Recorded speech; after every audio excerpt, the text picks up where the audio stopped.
Assalamu alaikum, my dear students. I'm your teacher, Ma'am Bushra, and I will teach you English from now on. As you all know that this pandemic has got prolonged. It's a challenge for us, and we have to prove that nothing can stop us from our learning. And we will continue our online classes for as long as possible. So let's start our first lecture. Just look towards your book. The title of your book is Oxford Progressive English, and the author of the book is Rachel Redford. This book is written by Rachel Redford, and the title is Oxford Progressive English. Just open your books. Page number 2. On page number 2 is your very first unit, Unit 1, and the title of the unit is Elephants. You all know what is an elephant? It's an animal. So the first unit is dealing with elements. In this unit we will learn about different fiction or non-fiction stories, and those will be about the elephants. This is a fiction. Fiction means something untrue. It's not a real story, it's an imaginary story. So the stories which are imaginary and which are untrue, we call them fiction. Here on the very first page is the intro to the story. Let's read it. Revenge. An old Burmese man tells this first person story which takes place in the teak forest of Burma. Burmese, a member of Burma, just like the members of Pakistan are known as Pakistani, the members of India are known as Indians. So the members of Burma are known as Burmese. So an old man, he is telling this story which take place in the teak forest of Burma. Teak means hardwood tree species. It's a species of trees. So the forest was of teak, Burma. Formerly it was known as Burma, but nowadays it is known as Myanmar. Okay, it is the old name Burma, and the new name of the country of that area is Myanmar. When it was a British crown colony, elephants were used to drag the immense tree trunks into the rivers for transportation. Elephants were used for the purpose of transportation, just like now we use the trucks and the heavy cars for this purpose. But formerly, elephants were assigned the duty to drag the immense tree trunks into the rivers for transportation. Immense means large. The logs frequently jammed, and then an elephant would use its skill and weight to unblock the jam. Jam means unable to move. When those tree trunks or those logs, they got jammed, so who would unjam those logs? Elephant were used for that. They would use their skill and their heavy weight for unblocking the jam. At that time, the Burmese workers were under the control of an English overseer, Mackay. As we have read in the first paragraph, that it was the British crown. So there was an English overseer. Overseer means a person who supervises other, the boss, the head. So that boss or that head was a an Englishman. What was his name? Mackay. Mackay was his name. The Burmese workers were under his control. How was Mackay? He was an unpleasant young man whom the men called Mackay Thakin. He was unpleasant, he was cruel man, and people used to call him Mackay Thakin. The day before the story starts, Mackay had ordered the Burmese overseer to send in one of his elephants to unblock a mass of jammed logs. Mackay ordered the Burmese overseer to send any one of the elephant because some of the logs were jammed and they were required to unblock those logs.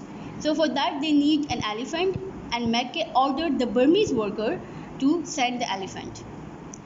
Afraid to disobey Mackay, the Burmese overseer had ordered his nephew on his gentle elephant, She-Dog, to obey this very dangerous order.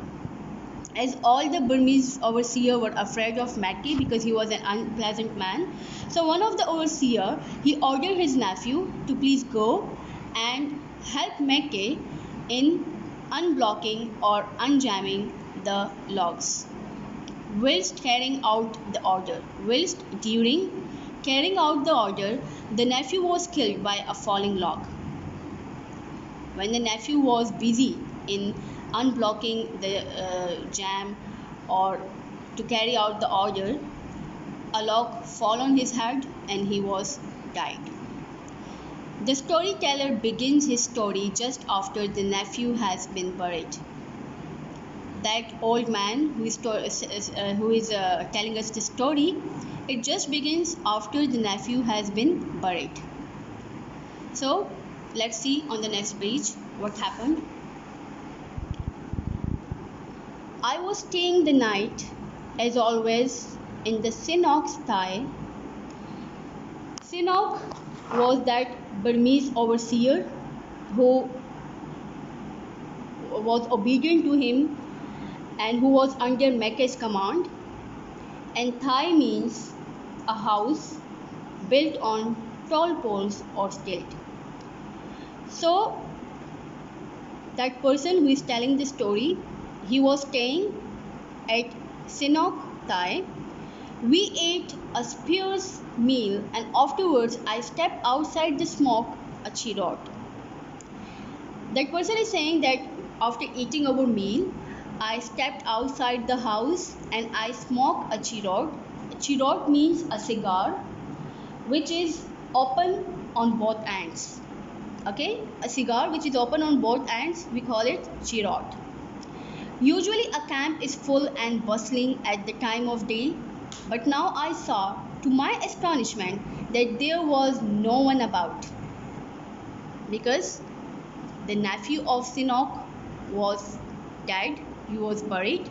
So there was silence in the camps and there was no bustling. I could hear nothing but frogs and owls and the feathering flapping of great jungle moths. Flapping is to move up and down when flying. That sound of the feathers of the birds when they are moving up and down, we call it flapping. So the only thing which he could listen was frogs, owls and the feathery flapping of great jungle moths. Absent also was the most familiar and reassuring of a camp sounds, the tinkling of elephant bells.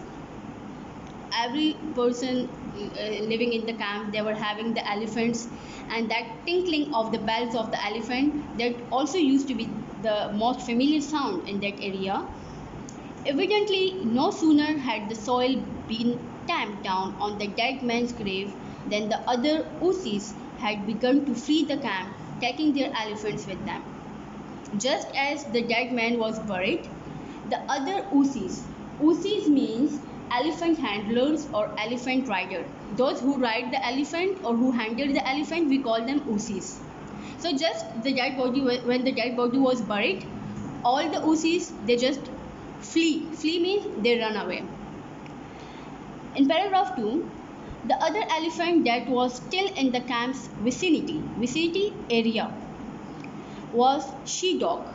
She-Dog was the elephant of that dead person, the dead man's mount. The Sinok had taken charge of his nephew's riderless elephant after the accident. Riderless, without rider. There was no rider for that elephant because the owner was dead. So who took the charge? His uncle named Sinok. She was restless.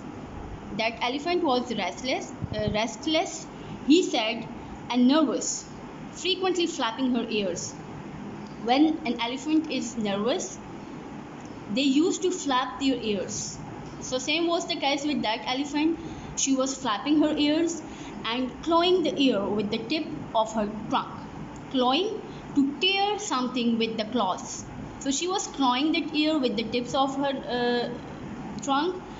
This was neither uncommon nor expected, for the elephant is above all a creature of habit and routine. So pronounced an upheaval as the absence of a long familiar handle can put even the gentlest of elephants out of temper, often dangerously so. Just like as we are humans, we are also a creature, and when we spend a lot of time with someone and that person dies, we are restless. So same was the case with that elephant. She was restless, she was nervous because her handler was no more.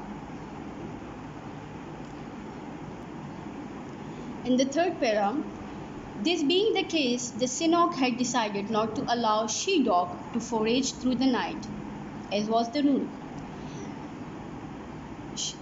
Sinok, the uncle, or who was now the owner of that elephant named she-dog, he decided that I would not allow this elephant to search for the food. Instead, he had led her to a clearing some half-mile distance from the camp and supplied her with a great pile of succulent treetop branches. What the Sinok did, he took the elephant along with himself.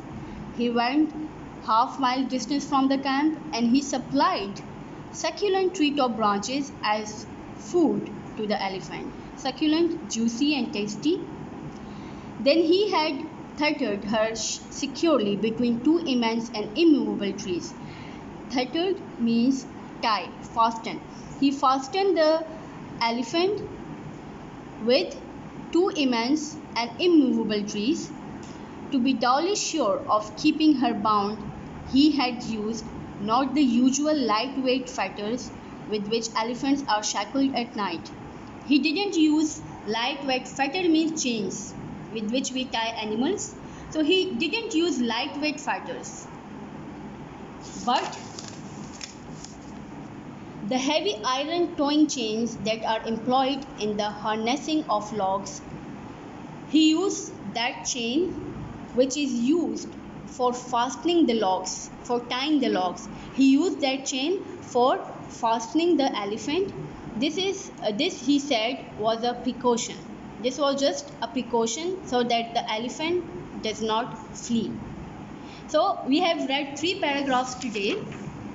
We will read the other few paragraphs. I think we are left with 5 more paragraphs. We will try to read it tomorrow and then we will move towards the exercise work. Take care of yourself. Allah Hafiz.